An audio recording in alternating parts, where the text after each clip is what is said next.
and welcome to our 26-day route around Sri Lanka. I'm going to show you everywhere we stayed, everywhere we ate, and everything that we got up to on our trip around this gorgeous country. We started off in Colombo. We were here for one night and we stayed at Morven Hotel. So I'll give you a quick room tour. We had a gorgeous view of the Indian Ocean and there's a lovely rooftop pool, which you'll see very shortly.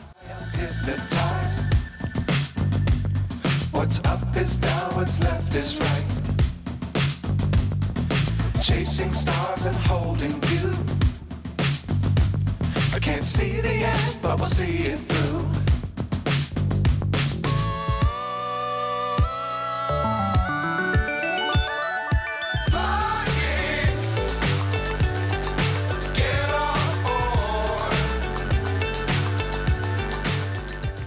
We arrived first thing in the morning into Sri Lanka, so we headed for breakfast at Cafe Kumbuk, had some very nice avocado toast, he had some Turkish eggs, and it was also a really nice place to come and work on our laptops as well.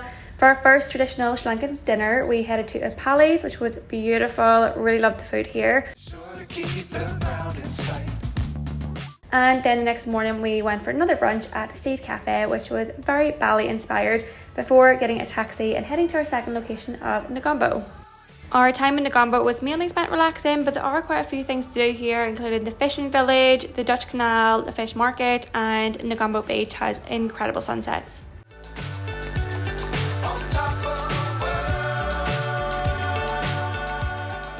So as we spent 28 days hopping around Sri Lanka, the whole country, we stayed in a lot of hotels. So this seems like a great time to talk to you about today's sponsor of this video, Planning. So Planning is a booking platform for hotels. It operates worldwide, has many cities, countries available online. And the best thing about Planning and why I use it is because it has amazing deals and percentages off your hotel stays.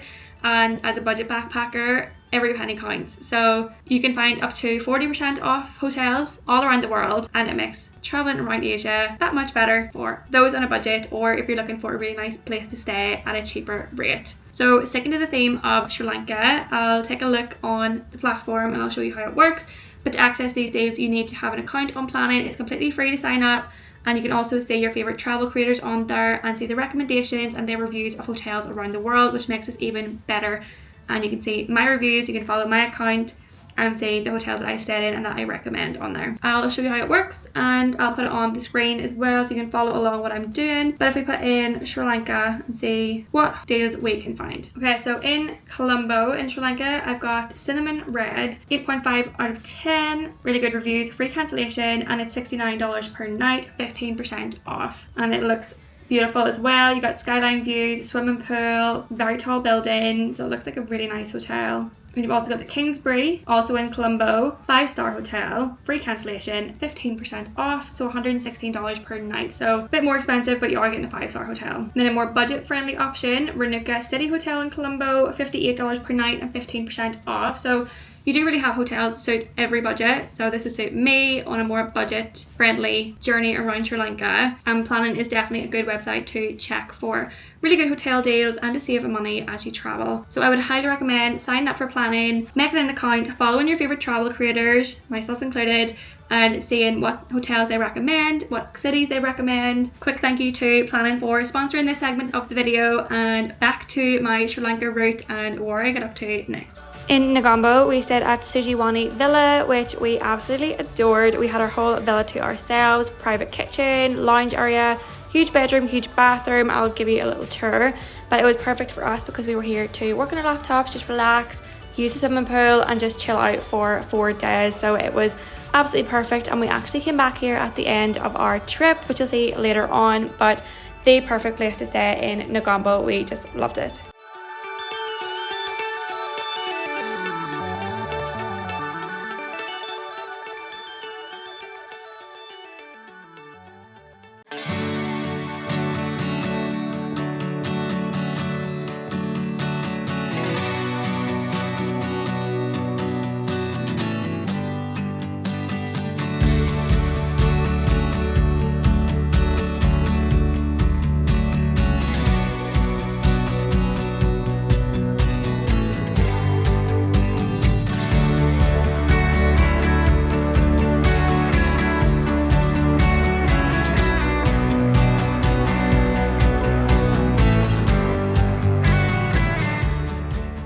We went out for breakfast, lunch and dinner our whole time in Negombo, but we headed to Cafe Zen one morning for breakfast, which was really tasty. Lots of animals around here, so lots of cats and dogs, but also, as you're outside, quite a lot of flies, but really tasty food. And then we mostly spent a lot of time in Boho Cafe. We had many breakfasts here. I had the best mocha ever. Loved it. I had some pancakes, some avocado toast. I sampled most of the menu while I was here. And then when we came back later on at the end of the month, but really tasty food. And then for dinner, we tried Ocean 14, which was on the waterfront at the ocean. Tasty seafood here. And then we went to Jude's Upstairs restaurant, which we preferred the most. Really tasty food and very, very cheap as well. Traditional Sri Lankan food. Another place we went to was Joni Food. Really good views from the rooftop and really, really cheap food and quite tasty. And then our last one was Lord's restaurant, which was the most expensive out of all of them. And then we headed on to Sigiriya. The main things to do in Sigiriya is to hike either Pinnawala Rock or Lions Rock, and we hiked Pinnawala Rock, and it was a beautiful morning sunrise hike. You'll also see a lot of animals here. There is quite a bit of animal exploitation, riding elephants and so on, so I would try to avoid if you can. But we stayed at Hungry Lion Resort, which had everything that we needed. It was a large room, very spacious, very tall ceilings, and a great base to hike Lions Rock or Pinnawala.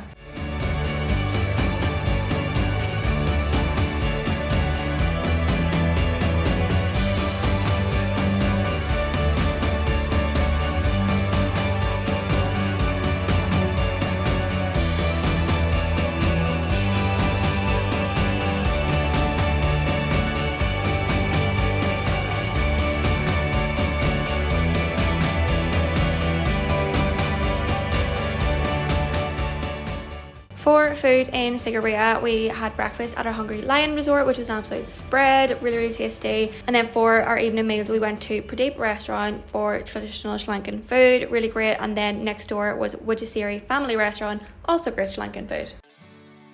Our next stop was Pinnawala for one night, and we were here to see the elephants. I have a full separate vlog on Pinnawala and all the information you'd need to know about visiting the elephants and my thoughts about this, etc, etc, but I'll link it in the top corner above so you can watch that separately.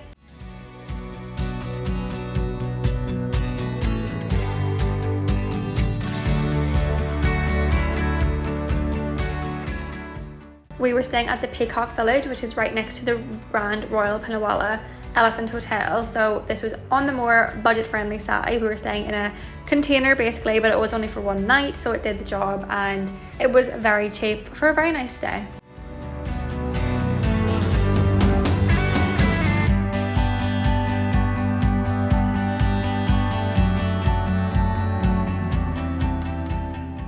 For our meal in the evening, we headed next door to Paradise of Food. It was a lot cheaper than eating at the hotel, and the food was very, very tasty. They also have a roof deck at the back as well with a nice view of the river. And then in the morning we had breakfast included at the main hotel itself, which was very nice. After this was Kandy, so we were only here for one night again because we were getting the famous train to Yala the next day. So we literally arrived, checked into our hotel. We stayed at Galaxy City Hotel, which had an amazing view. We had views of the whole of Kandy City, really big windows, a balcony, everything. It was amazing. Really loved our stay here, and quite sad that it was only for one night.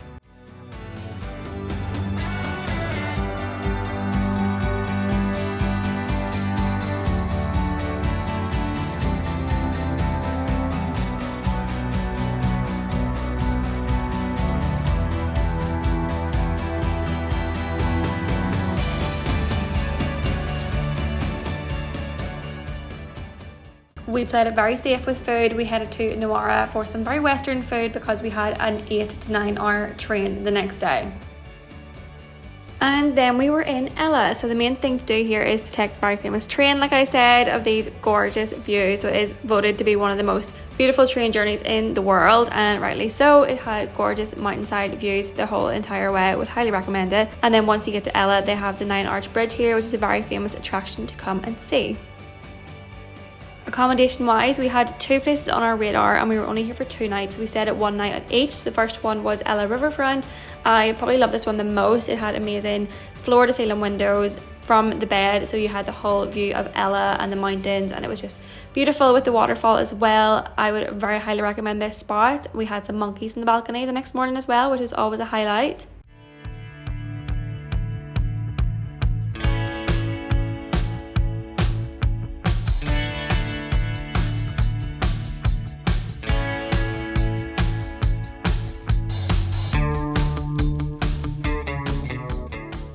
And then our second stay in Yala was Yala Hilltop Guest House. This was one we had seen on Instagram. It came highly recommended, but the view was actually from outside the room, like from the roof, so it was kind of separate. It was a smaller room as well. The mosquito nest also made the bed separate, but it was really, really nice. It's very cheap. It's much closer to Yala town as well, so you can walk there and back very easily. But I will say that Yala Riverfront was my favourite of the two.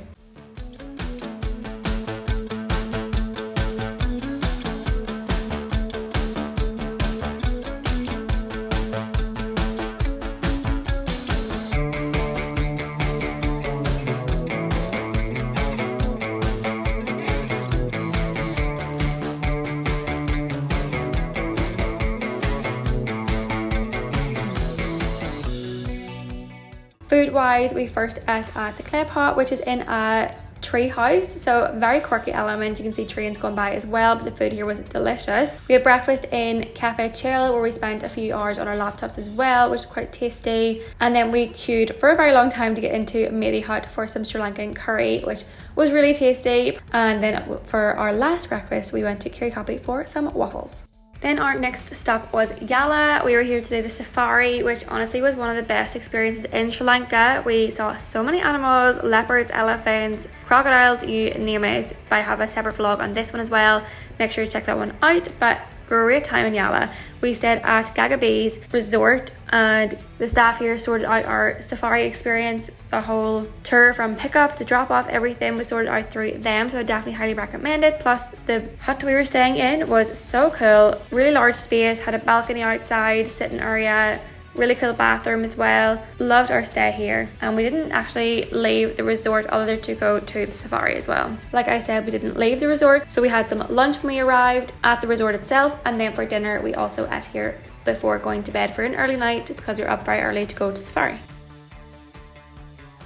It was then time to head to the south coast of Sri Lanka and explore all of the beach towns. We started at Tangalle and spent 2 nights here, and honestly along these south beaches we didn't do much other than go to the beach, go to the water, eat some good food and have a very relaxing time.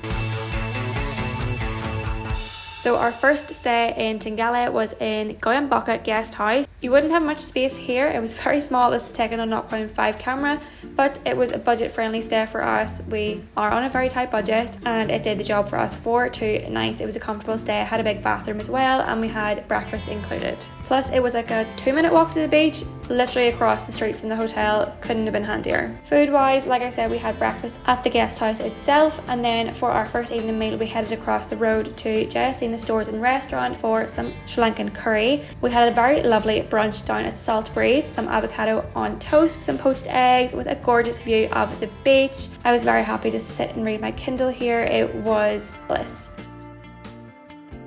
We also had some Nutella and banana pancakes at the beach at Yellow Mellow. Really nice place to come if you are at Goyambaka Beach.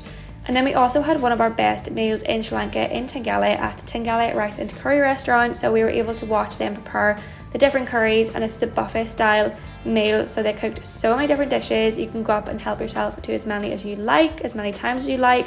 And it was so tasty. We left here so full, and it was a really great experience. I would highly recommend if you do find yourself in Tangalle.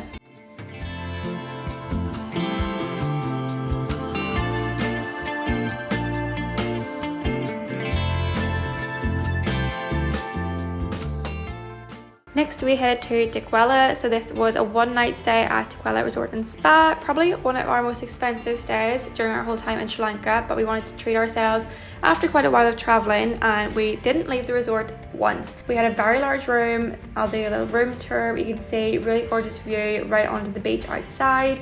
There were swimming pools here, bars, restaurants, anything you needed. And then it was almost like a private beach, a walkway onto Dickwella Beach, which we explored in the morning when it wasn't too hot, because it was very hot around this part of Sri Lanka.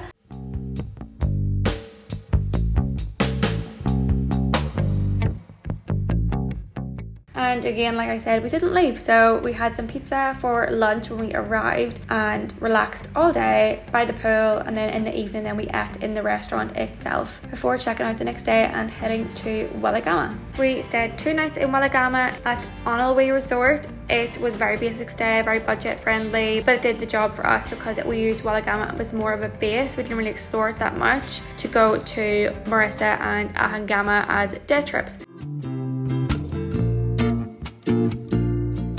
The only place we ate in Weligama was Mochi's. We had some brunch and worked on our laptops here before we left Weligama for Galle Fort, which was very, very tasty. So we took a day trip to Mirissa and headed to Shady Lane for brunch. This was a very Bali inspired brunch. I loved it here. Wish we'd stayed a bit longer and maybe even stayed in Mirissa because I very much enjoyed this brunch. Things to do in Mirissa is the famous Coconut Tree Hill. We kind of came at a good time when there wasn't that many people getting photographs, but it is something to come and see. It is very cool.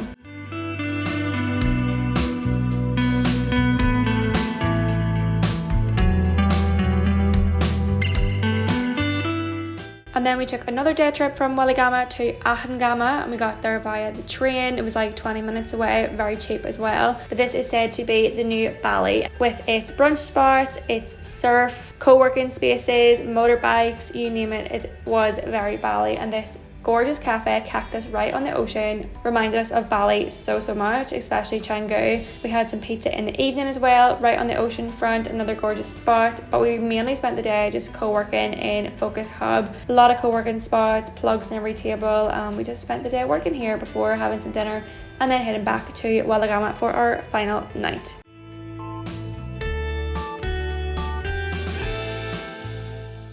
Next on our tour of Sri Lanka was Galle Fort. This is a very colonial area of Sri Lanka. It used to be colonised by the Dutch, and you'll find a lot of monuments here to represent that. It's a very cool spot to come and see behind the fortress walls, see the lighthouse, see the Reformed Church, the library. This is a really good spot to come and learn more about the history of Sri Lanka.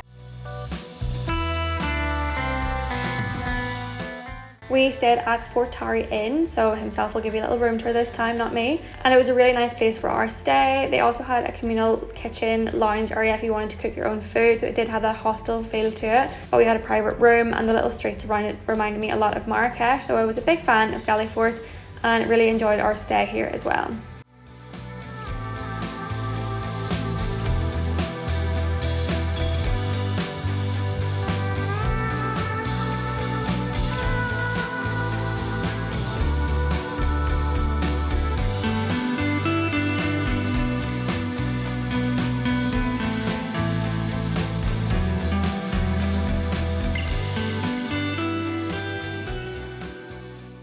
Food-wise in Galle Fort, so we were here for 2 nights, and our first night we had some Chinese dumplings. These are probably the first dumplings we'd had this whole entire time. First Chinese restaurant we'd actually found as well. We went to Mirissa for some coffee the next day, and then for our final meal we went to Lucky Fort restaurant and cooking class, where they serve 10 Sri Lankan curries and rice, and it was so tasty. One of my favourite meals in Sri Lanka. And these are the Galle Fort walls, which we left to then head to Hikkaduwa for 1 night. So we spent 1 night in Hikkaduwa, and I would really highly recommend adding it to your route because you can come to the Photo Tsunami Museum and be taken around the timeline of the day and what happened here on Boxing Day around 20 years ago, and then visit the memorial sites around this as well. Hikkaduwa is also quite famous for its turtle beach, so you can come and watch baby turtles being released into the ocean for the first time. It is a bit of a tourist gimmick. There were a lot of tourists around, kind of crowding around trying to get photos. They're meant to be released a bit later in the evening to avoid being taken by birds, but obviously it's not very tourist friendly, so it is kind of worth coming to see, but just be warned, there are so many tourists here. And then the next morning we got up early to come and actually swim with the turtles, which is one of my favorite experiences of our time in Sri Lanka. It was such a cool thing to come and do, and to see these huge turtles up close. Would highly recommend stopping by Hikkaduwa. And then we stayed in Villa Red Lobster during our time in Hikkaduwa. We had a massive bedroom all to ourselves with a private bathroom. They also had a swimming pool we didn't get around to using, but we did hop on the beach, so whichever takes your fancy, the ocean or the swimming pool. But a really nice place to come and stay if you are in Hikkaduwa.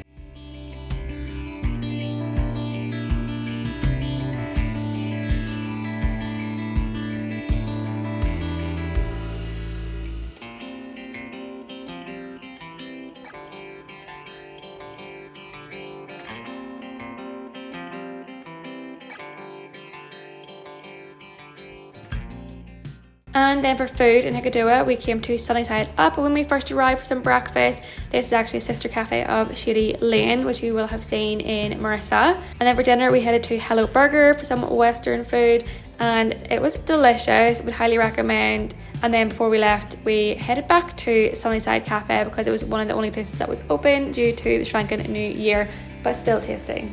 And then we made our way back to Colombo. We did a full circle. We were back where we first started. We actually saw a little bit more of Colombo, but the city was completely dead due to the New Year. Everything was closed. We came to see the Red Mosque, which was closed to the public, but really cool to see the outside of this. And then we kind of just walked around the city, but didn't get the full experience because it was so quiet, which Colombo just definitely is not on any other day of the year. But we just happened to be there on Sri Lankan New Year.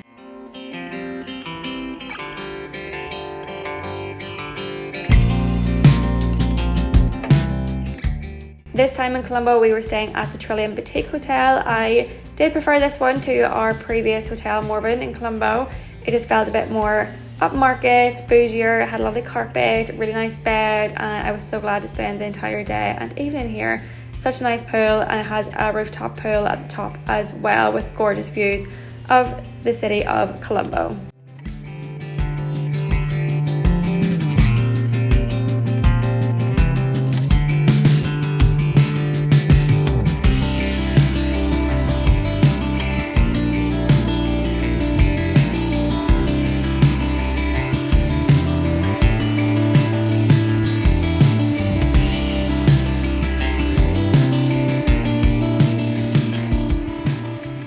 Food-wise, we actually ate in the hotel itself that night because everything was closed, and then in the morning we found that Grind was open, which is actually a sister cafe of Seed Cafe, which we visited the first time around in Colombo. And then to finish our entire route of Sri Lanka, we actually headed back to Negombo. We loved our stay at Sigiriya Villa the first time around, which you'll have seen at the very start of this video, that we just had to come back.